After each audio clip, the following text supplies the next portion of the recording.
Alhamdulillahirabbil alamin wassalatu wassalamu ala asyrafil mursalin sayyidina Maulana Muhammadin wa ala alihi washabbihi asmin amma ba'du. Yang kita hormati bersama Bapak Ketua Umum Haji Suharso Munarfa, juga Kiai Haji Mustafa Abdul Sirat, ada Habib Ahmad bin Idris Al-Habsyi, Bapak Sekjen, Mas kami Gus Arwani Tomafi, semua pengurus DPB, DPW dan DPC se-Indonesia. Di sini di pondok kami ada Gus Hakim Hashim, ada Ketua DPC P3 adik saya, Umam, Zaimul Umam, ada Gus Rosid, Sekjen, ada Mbah Wi, ini ada Mbak Janah, masih keluarga semua di sini. Saya diminta untuk tausiah merawat, apa ini, judulnya apa? Merawat persatuan dengan pembangunan. Sedikit cerita di beberapa polemik keilmuan. Ada satu antitesis bahwa pada akhirnya itu ya yang menjadi akhir dari perjuangan itu diantaranya kemenangan. Di beberapa khazanah yang saya baca, karena keilmuan itu yang saya tekuni. As-sholahiyah atau al-mulkiyah la tunafis sholahiyah. Jadi kemenangan baik dengan bentuk apapun, asal dengan cara yang baik, itu tidak berlawanan atau tidak menghilangkan status kesolehan. Jadi di antara sifat-sifat para nabi itu disebutkan Allah faqad ataina ala Ibrahimal kitaba wal hikmata wa atainahum mulkan azima. Jadi di antara sifat para nabi adalah diberikan mulkan azima. Diberikan kekuasaan yang besar. Tentu besar itu bisa dengan arti menang, tapi menang demi kebaikan. Di sini saya di antaranya pernah menulis Al-Intisar Limadzahibi Syekhina tentang pilihan-pilihan manhaj atau metode Mbah Maimun yang tentu bersanad sampai Wali Songo, juga tentu sampai Rasulullah SAW. Ada khazanah yang selalu dibaca kita di kitab Ihya yang berbunyi Ra'sul Akli Ba'daddin at-tawaddud ilan nas wastina'ul ma'ruf ila kulli barrin wa fajirin.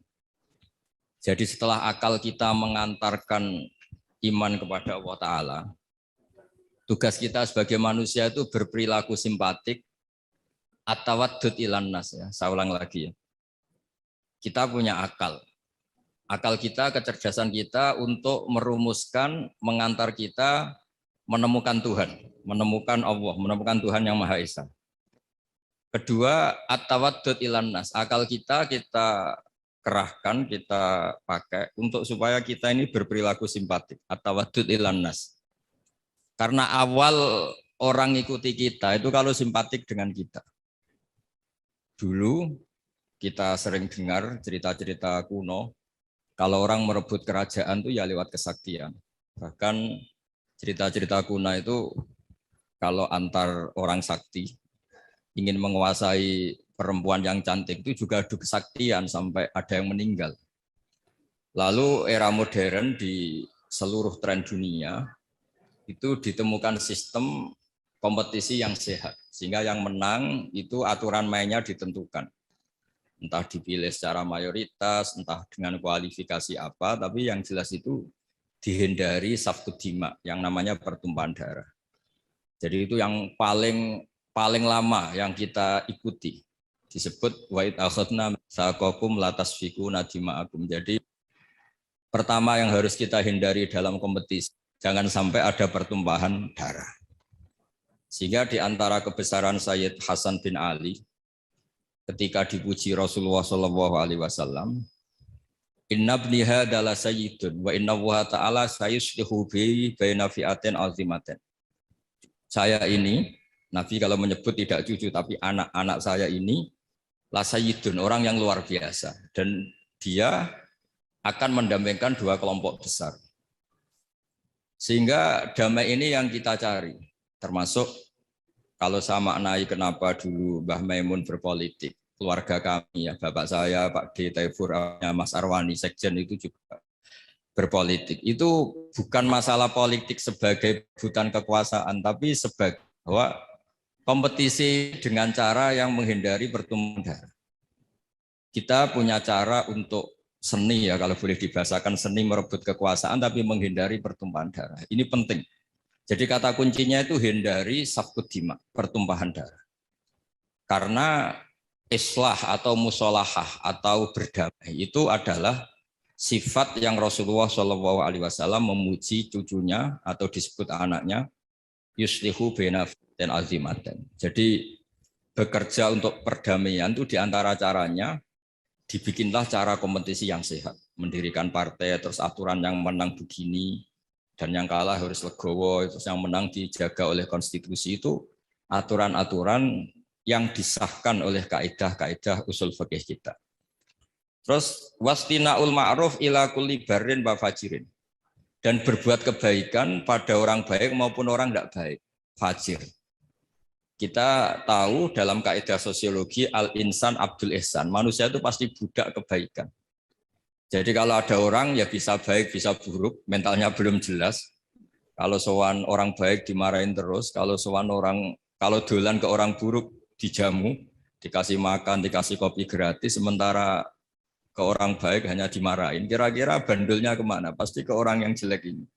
Karena manusia itu budak dari kebaikan. Al-insan abdul ihsan. Maka dibutuhkan legowo. Orang-orang baik itu juga harus baik. Wastinaul ma'ruf ila kulli barrin wa fajirin. Berbuat kebaikan kepada orang baik maupun orang yang tidak baik. Ada sebuah riwayat yang diriwayatkan kitab Sahih. Itu seorang yang luar biasa, orang yang baik. Kemudian dia berjanji malam ini mau sedekah. Lalu sedekah itu dikasihkan kebetulan kepada zaniyah, kepada orang yang kurang baik. Geger. Karena orang baik kok bersedekah sama orang yang kurang baik.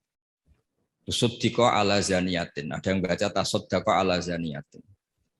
Setelah gunjingan belum selesai, malah dia sedekah lagi ke sarik. Sarik itu ya kira-kira maling atau copet.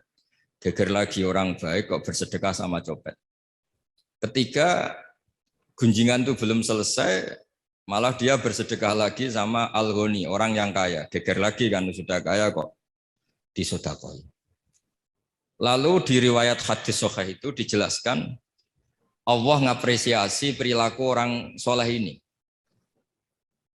Lalu logikanya sampai perempuan tadi nakal karena nyari uang. Maka dia tak uang supaya tidak nakal lagi. Sampai copet itu nyopet karena nyari uang, maka dia tak kasih uang supaya tidak butuh nyopet lagi.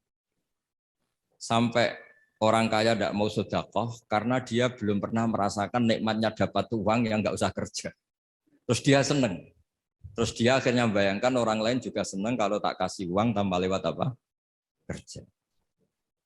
Artinya begini, jangan kira dulu semua orang soleh itu terus menciptakan komunitas soleh. Enggak. Orang soleh dulu itu punya hati besar untuk berkompetisi mengelola supaya juga simpatik di depan orang-orang yang tidak soleh. Sehingga di antara kelebihan Rasulullah SAW musuhnya saja percaya. Sehingga beliau disebut Al-Amin. Musuh-musuhnya itu kalau titip uang itu sama Nabi, karena Nabi itu Al-Amin, nggak mungkin khianat. Jadi semua cerita Nabi itu mesti dimulai dari ukuran itu musuhnya saja percaya. Karena Nabi terkenal tidak mungkin ingkar janji. Ini penting saya utarakan dalam konteks Indonesia. Jadi dulu tradisinya orang-orang soleh itu yang ngelola orang yang macam-macam supaya yang tidak soleh itu ikut soleh. Tapi yang jelas tidak memposisikan bermusuhan atau berhadap-hadapan. Ini penting menjadi kearifan bersama. Sehingga di kitab saya ini di beberapa riwayat disebut wastinaul ma'ruf ila kulli barrin wa fajirin. Jadi di antara ciri utama orang-orang baik adalah berbuat kebaikan dengan siapapun atau kepada siapapun. Lalu berikutnya ada cerita tentang, ini saya baca Arabnya mungkin supaya nanti dikoreksi oleh yang menekuni ini. Dalam kitab Khilyatul Auliya Sufyan bin Uyainah, ini termasuk gurunya Imam Syafi'i. Karena Isa wa Yahya alaihi wassalam ya'tiyanil qaryah fa yas'alu Isa an syirari ahliha wa yas'alu Yahya an khiyari ahliha. Faqala lahu Yahya lima tanzilu ala syirarin nas qal innama ana tabibun udawil mardo. Ini dalam kitab Khilyatul Auliya juz 1 halaman 323. Naskah ini saya tulis ketika Mbah Mun masih sugeng dan sering saya konfirmasikan, saya mintakan fatwa istifta ke beliau, minta istirsyad. Nabi Isa itu seperiode dengan Nabi Yahya. Nabi Isa itu bawaannya sering kumpul orang macam-macam. Jadi orang macam-macam itu tidak musuhnya orang soleh yang jelas. Orang macam-macam itu tidak musuhnya orang soleh. Nabi Yahya itu kalau ke kampung-kampung suka kumpul yang soleh-soleh. Karena kumpul orang soleh itu enak, nyaman. Kalau Nabi Isa enggak. Beliau itu kumpul sama orang yang macam-macam.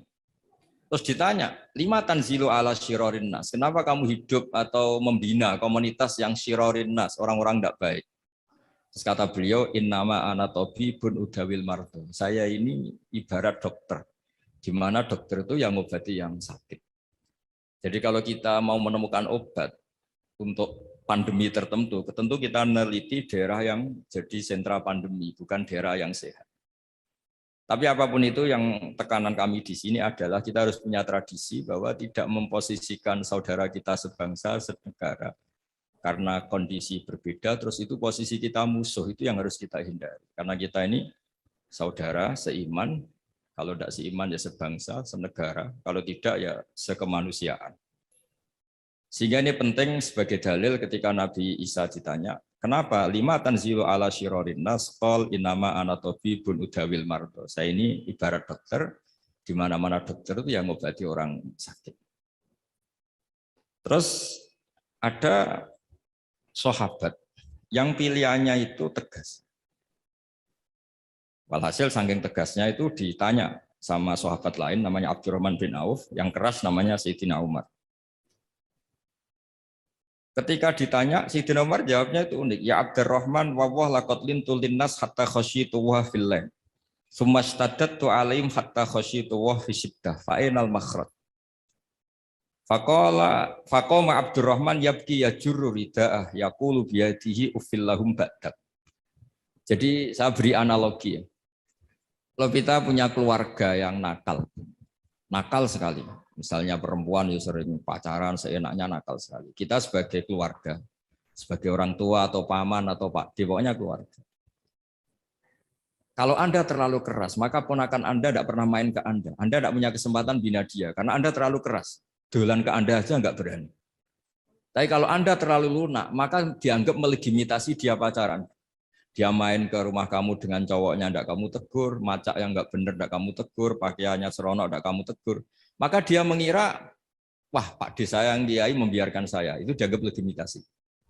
Jadi kalau terlalu lunak dianggap melegitimasi kebatilan, terlalu keras, orang seperti ini tidak akan bersentuhan dengan Anda, sehingga Anda tidak bisa bina. Sehingga kata Sayyidina Umar, berpikir kayak saya ini susah kan. Saya terlalu keras, juga takut Allah, sikap ini ditegur Allah, karena tadi kalau terlalu keras tidak punya kesempatan bina. Kalau terlalu lunak saya juga takut ditegur Allah, karena itu dianggap melegalkan kemaksiatan atau kemungkaran. Fa'inal makhraj, sebenarnya kita jadi manusia itu tidak punya banyak pilihan, tidak punya banyak jalan keluar, tidak banyak solusi. Lalu intinya hidup ini kita harus jaga apa ya, jaga perdamaian, jaga apalah. Makanya di sini merawat dengan cara pembangunan, karena Mbah Mun dulu sering guyon. Kadal fakru ayakuna kufran, kalau beliau nafsirkan fakir itu radoso, fakir itu takdir kan. Sing mari dosa gampang muring-muring kan. Jadi kata itu sebetulnya fakir itu enggak masalah, cuma bawaan orang fakir itu gampang emosi. Misalnya gini, Anda punya pembantu mecahkan piring satu, saat itu Anda punya uang 100 juta, kayaknya enggak gampang marah. Ya kalau piring itu pecah, padahal enggak sengaja, pas itu uang Anda tinggal 10.000, mau beli rokok enggak kuat, mau belanja enggak kuat. Itu kayaknya piring enggak usah pecah saja, bawaannya sudah kudu marah. Gitu. Makanya terus banyak rapat-rapat gampang marah ya karena enggak dikasih uang itu. Itu yang itu yang masalah itu. Jadi tapi yang ikhlas ya alhamdulillah. Yang realistis bahwa uang penting ya banyak. Jadi itu antara orang ikhlas dan orang realistis. Tapi apapun itu dari cerita-cerita di kitab ini atau khazanah-khazanah ini, semua perilaku orang-orang dulu, Nabi Isa, para wali songo, para guru-guru kita, ya utamanya Kiai Haji Maimun Zubair yang didikannya tentu membentuk saya, Kiai Haji Mustafa Akil membentuk semua teman-teman yang alumni, itu tidak ada tradisi menganggap orang yang beda dengan kita ini musuh. Ini penting karena memang bapak saya dulu kalau ngandani saya itu, kiai itu bengkel, nak rawani dandani sepeda rusak ora usah jadi kiai gitu. Jadi kiai itu bengkel, kalau nggak terima motor rusak ya nggak usah jadi bengkel, jadi dealer saja, jual yang baik tok gitu. Jadi ini penting saya utarakan sehingga sebetulnya memang beragama ya, menjaga kemajmukan, menjaga Indonesia itu harus berhati besar. Yang terakhir ayat yang sering diulang-ulang Mbah Maun itu laisa laka minal amri syai'un aw yatuba alaihim aw yu'adzibahu. Allah yang Tuhan saja menyikapi orang zalim itu pilihannya dua, bisa Allah menyiksa itu wilayahnya Allah karena dia yang Tuhan. Kedua memberi tobat. Jangan-jangan kita menvonis dia buruk kemudian ternyata Allah memberi tobat. Dulu orang-orang yang musuhi Rasulullah yang kita kira su'ul khotimah ternyata banyak yang akhirnya ashabu Rasulillah menjadi sahabat-sahabat Nabi yang luar biasa. Dulu perang Uhud Nabi kalah itu karena panglima mereka itu Khalid bin Walid. Tapi akhirnya Khalid bin Walid itu masuk apa? Islam dan menjadi panglima yang luar biasa. Sayyidina Umar dulu musuhi sekali sama Nabi. Dan dia ketemu Nabi itu mau niat bunuh, tapi itu awal dari dia masuk Islam. Dia mau bunuh Nabi terus ketemu temannya. Kamu kemana? Saya nyari Muhammad. Karena dia merusak agama kita, kata Umar. Tidak usah nyari Muhammad, adik kamu sekarang sudah ikut aliran. Ya, zaman itu disebut ikut agama Muhammad. Setelah ke adiknya, ternyata adiknya baca Quran sama suaminya. Kemudian itu menjadi awal Islamnya Sayyidina Umar. Kita tidak pernah tahu. Awal Islamnya Umar itu setelah ingin mencari Nabi, ingin membunuh Nabi. Tapi ketemu temannya, terus diingatkan adiknya sudah Islam, dijemput, kemudian malah akhirnya dia masuk Islam.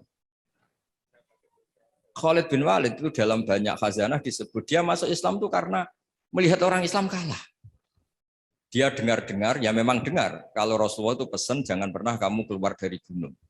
Setelah turun dari gunung, akhirnya orang Islam kalah. Itu Khalid bin Walid terus dia awalu, kata beliau, pertama yang menjadikan saya Islam itu gara-gara peristiwa itu. Ini orang luar biasa. Sahabatnya saja kalau melanggar aturannya ditegur Allah, diberi sanksi. Apalagi orang lain. Terus dia kepikiran akhirnya masuk Islam. Jadi Mbah Mun berkali-kali bilang, Allah yang Tuhan saja, yang otoritas segala di tangannya itu, kemungkinan memperlakukan orang zalim itu bisa memberi tobat atau menyiksa. Kenapa kita semangat kita hanya membayangkan orang zalim itu disiksa, padahal bisa saja Allah memberi tobat. Begitulah yang dilakukan Rasulullah SAW ketika melihat orang yang sangat buruk lah perilakunya sama Rasulullah, Nabi malah berdoa, wa mahdi qaumi fa innahum la ya'lamun. Doakan kaum saya ya Allah karena mereka seperti itu karena tidak tahu. Jadi saya mohon ya merawat untuk kemajuan, merawat kemajmukan untuk kemajuan itu ya kira-kira gitulah. Orang kalau hak kemanusiaannya tersampaikan, hak-haknya sebagai warga kesampaian, hak-hak sebagai warga negara juga kesampaian. Insya Allah disuruh atau diminta melaksanakan kewajiban juga mau. Kita tidak perlulah tahu urutannya, diberi haknya dulu baru diwajib-wajibkan apa diwajib-wajibkan dulu baru diberi haknya. Itu nanti kalau debat terus selesai. Yang jelas saya mohon semuanya biasa mendengar. Saya sering ditanya, Gus kok jarang datang di rapat-rapat penting. Saya mesti bilang analogi gini, kalau ada menteri rapat ketahanan pangan, ya bagus. Tapi yang Pak petani-petani itu tidak usah rapat nanam padi, itu sudah di atas rapat. Tuh. Karena barokahnya nanam padi otomatis ada ketahanan apa? Pangan. Daripada rapat terus tapi nggak pernah nanam padi. Ada rapat, mempertahankan mazhab ahli sunnah wal jamaah rapat terus. Saya tidak pernah rapat tapi baca kitab terus tentang ahli sunnah wal jamaah. Nah, makanya ini ada Bahwi rapat terus kemajuan P3, tapi tidak pernah turun ke bawah. Orang mau P3 sing didelok ya kiai-kiai itu. Kiai ini P3 melu P3, bukan karena hasil rapat. Ini kebuatan gojol lagi biasa mawon. Maksudnya cara kula niku ya sing rapat nggih monggo, tapi sing langsung aksi nggih monggo. Karena ya tadi dalam dakwah itu pilihannya banyak. Saya kira demikian, ini khazanah yang saya terima ya, saya serap dari ajaran-ajaran Kiai Haji Maimun Zubair. Memang beliau itu sering cerita gimana menghadapi orang-orang yang beda pendapat, beda kultur, supaya kemasmukan ini terjaga secara baik. Karena kalau sudah terjaga secara baik, itu kita bisa hidup damai, karena di antara ciri kita adalah memang dari dulu-dulunya, saya ulang lagi, dari dulu-dulunya kebaikan itu harus kita jaga. Masyhur itu di hadis-hadis tentang hakul jiron, ada tetangga yang punya 3 hak kata Rasulullah, yaitu dia tetanggamu, dia seagama dengan kamu, dia keluarga kamu. Berarti punya berapa? 3 hak. Ada yang punya 2 hak saja. Dia seagama dengan kamu, dia tetanggamu, tapi dia tidak sedarah sekeluarga dengan kamu. Ada 1, tapi tetap punya hak, yaitu dia tetangga kamu, senegara dengan kamu, tapi ya tidak keluarga kamu, ya beda dengan agama dengan kamu, tapi tetap punya 1 hak. Dan semuanya ajaran kita adalah waqulu linnasi husna. Jadi saya kira demikian. Mohon maaf. Assalamualaikum warahmatullahi wabarakatuh.